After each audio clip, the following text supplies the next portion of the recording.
Have you ever noticed how some people can seem completely normal at first, but then reveal behaviors that make you question your own sanity? There's a reason for this, and today I'm going to show you exactly how to identify these people before they wreak havoc on your life. Mel Robbins discovered something fascinating about toxic behaviors, and it's not what you might imagine.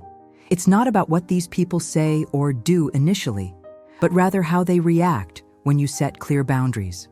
There are 5 specific responses that act as intention detectors, and when you learn to use them, you'll never again be fooled by social masks. If you've ever felt confused about someone's true intentions, subscribe to the channel, because what's coming next will completely transform your ability to read people. The vast majority of people believe that to find out if someone is toxic, you need to confront them directly or investigate past behaviors. But this approach has a fundamental problem that makes it completely ineffective. When you confront a person with toxic behavior, they will rarely admit their true intentions. In fact, manipulative people are experts in 3 defensive reactions that confuse any attempt at direct confrontation. The first reaction is absolute denial. They will deny any problematic behavior, even when there is clear evidence. The second reaction is attack, where they turn you into the problem, questioning your perception, your sensitivity, or even your sanity. The third reaction is victimhood, where they position themselves as the injured party in the situation, making you feel guilty for even questioning their intentions. Mel Robbins noticed something revolutionary during years of research and clinical practice. The secret is not in confronting, but in observing reactions to clear and simple boundaries. When you establish an emotional or behavioral boundary calmly and directly, the person's true nature emerges instantly. People with healthy intentions respect boundaries because they understand that relationships work based on mutual consent and respect. Toxic people see boundaries as obstacles to be removed because their agenda always involves some kind of control or self-benefit. The difference in reaction is so clear that it works like a real-time character test. You don't need to investigate the person's past. You don't need to ask elaborate questions or create complex situations. Simply establish a simple boundary and observe whether the reaction demonstrates respect or resistance. This approach is much more effective because toxic people rarely manage to control their immediate reactions when their plans are disrupted. Leave a comment with the phrase, "I observe attitudes," if you're ready to develop this emotional reading skill that will protect you from destructive relationships. The first revealing response is seemingly simple, but incredibly powerful in its ability to expose true intentions. When someone makes a request, proposal, or suggestion that doesn't resonate with you, regardless of the context, you respond, "I'd rather not do that." This phrase is strategic for several fundamental reasons. First, it's clear without being aggressive. You're not attacking the person or judging the request, just communicating your personal preference. Second, it doesn't offer an elaborate justification that can be questioned, negotiated, or manipulated. Third, it places the responsibility for the reaction entirely on the other person. Now comes the fascinating part. The reaction to this response instantly reveals the type of person you're dealing with. A person with healthy intentions will react with some variation of understanding and acceptance. They may express disappointment, they may try to better understand your reasons, but fundamentally, they will respect your autonomy to make different choices. A toxic person, on the other hand, will demonstrate one of the following problematic reactions.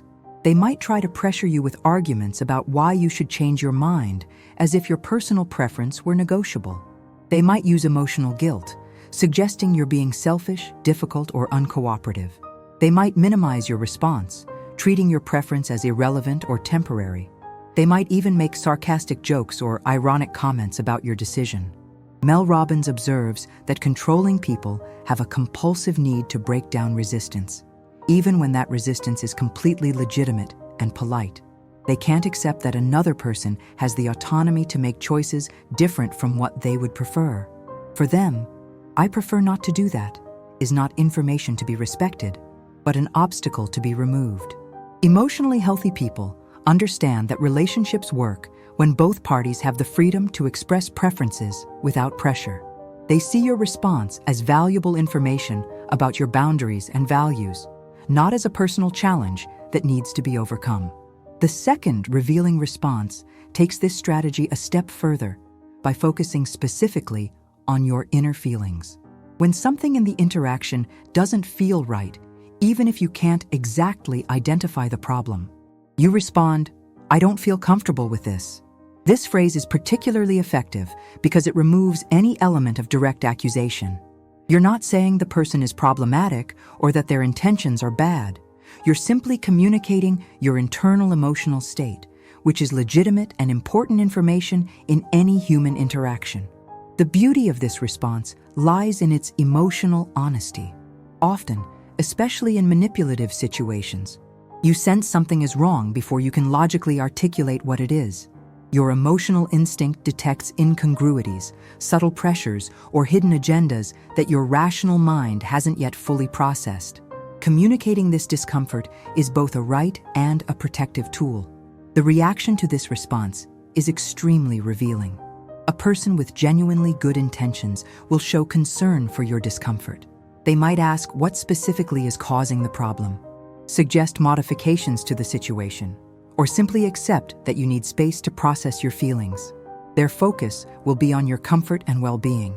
A toxic person will react completely differently. They might minimize your feelings, suggesting you're being overly sensitive or dramatic. You might try to rationalize your discomfort by explaining why you shouldn't feel that way. You might use ridicule, making jokes about your paranoia or insecurity. You might even become angry or defensive, as if your discomfort were a personal attack against you. Mel Robbins emphasizes that when your feelings are consistently invalidated or ignored, you are dealing with someone who doesn't respect your emotional experience. This is a fundamental red flag in any relationship because it indicates that the person prioritizes their own needs over your emotional well-being. Emotionally intelligent people understand that feelings are important data, even when they are not based on obvious evidence. They know that emotional discomfort often detects real problems that haven't yet been consciously identified. The third revealing response introduces a temporal element that is absolutely devastating for controlling people. When someone makes a request that requires a decision, especially if there is pressure for an immediate response, you say, "I'll think about it and get back to you later." This response is strategic because it removes the artificial element of urgency that manipulative people often create. Many pressure tactics rely on quick decisions that don't allow for adequate reflection. By insisting on taking time to process, you are regaining control over your own decision-making process. The reaction to this response is incredibly revealing about the person's true intentions. Someone with honest motivations will completely respect your need for time. They may express hope about your final decision, they may offer additional information to aid your reflection, but fundamentally, they will accept that important decisions deserve proper consideration. A toxic person will show clear signs of frustration with your need for pause. They may try to create artificial urgency, suggesting that the opportunity will disappear if you don't decide immediately. They may use emotional pressure, implying that your hesitation demonstrates a lack of confidence or commitment. They may even interpret your need for time as a personal insult or rejection. Controlling people hate pauses because they lose the ability to influence your emotional state in real time. When you step away from the situation to reflect calmly, you can process the interaction without the pressure of their presence, detect inconsistencies you didn't initially notice, and consult others about the situation. Mel Robbins notes that time and distance are natural enemies of manipulation. Manipulative tactics work best when you are emotionally engaged and pressured to react quickly. When you insist on pausing, you are effectively disarming most strategies of undue influence. The fourth revealing response directly challenges the need of toxic people to always be right. When someone expresses an opinion, makes a judgment, or tries to impose a perspective that doesn't coincide with yours, you calmly respond, "I disagree, and that's okay." This phrase is powerful because it does two things simultaneously. First, it clearly establishes that you have a different perspective without feeling obligated to justify or defend your position. Second, it indicates that you are comfortable with the existence of differences of opinion, demonstrating emotional maturity and confidence in your own perspectives. The reaction to this response immediately separates emotionally mature people from controlling people. A healthy person may express curiosity about your different perspective, may try to better understand your point of view, or may simply accept that you see the situation in different ways. For them, disagreement is not a personal threat, but a natural reality of human diversity. A toxic person will react to your disagreement as if it were a personal attack. They may aggressively try to convince you that they are wrong, escalating the discussion until you submit to their perspective. They may use invalidation tactics, suggesting that you don't understand the situation properly, or that you don't have enough information to have a valid opinion. They may even retaliate emotionally, treating your disagreement as disloyalty or disrespect. The fifth and final revealing response is perhaps the most challenging for manipulative people because it offers zero room for negotiation. When someone proposes something that simply doesn't work for your life, values, or circumstances, you respond, "That doesn't work for me." This response is final and doesn't invite discussion. You are not offering reasons that can be debated, alternative solutions that can be negotiated, or justifications that can be questioned. You are simply communicating a personal reality that is not open to external influence. The difference in reaction is absolutely clear. A respectful person will accept your response as definitive information. You can express disappointment, you can ask if there's anything that could be adjusted in the future, but fundamentally, you will respect that you know your own limitations and needs better than anyone else. A toxic person will interpret your final response as the beginning of a negotiation. They will try to find ways to make the proposal work for you, completely ignoring that you have already communicated that it doesn't work. They will question your reasons, suggest that you are not being flexible enough, or even imply that you are being difficult or uncooperative. Leave a comment saying, "I respect my boundaries," if you are ready to apply these strategies and protect your emotional energy from people who don't respect your autonomy. Mel Robbins discovered something fundamental about healthy human relationships during years of research.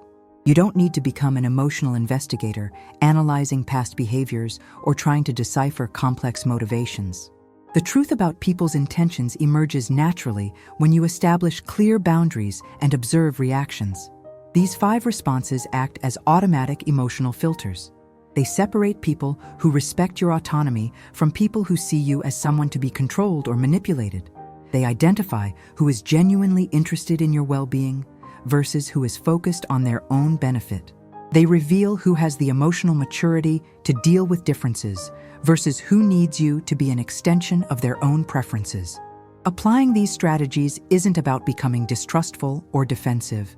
It's about developing practical emotional intelligence that protects you from destructive relationships before they cause significant harm.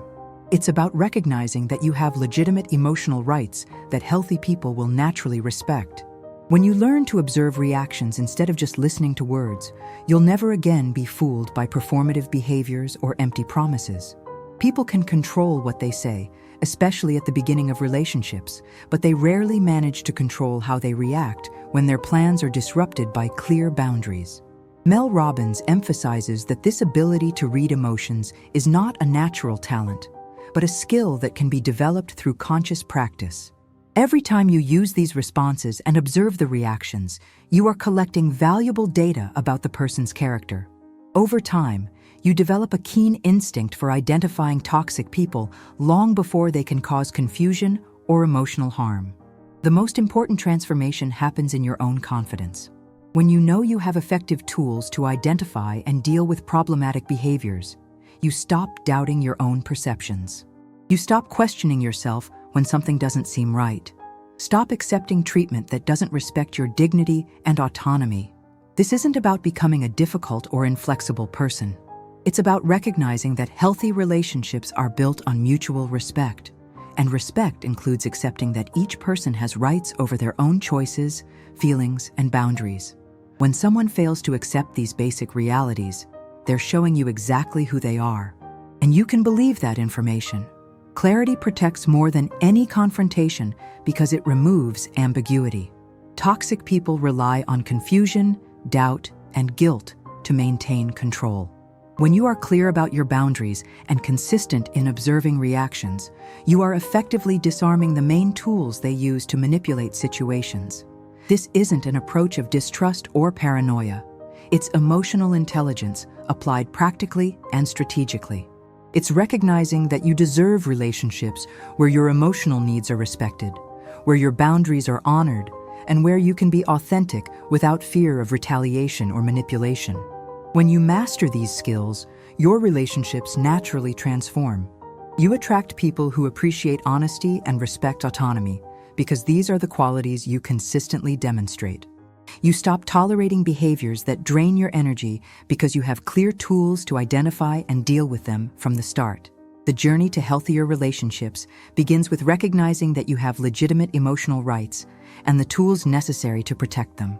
These 5 answers are just the beginning of that transformation, but they are a powerful start that will completely change how you navigate all your human interactions.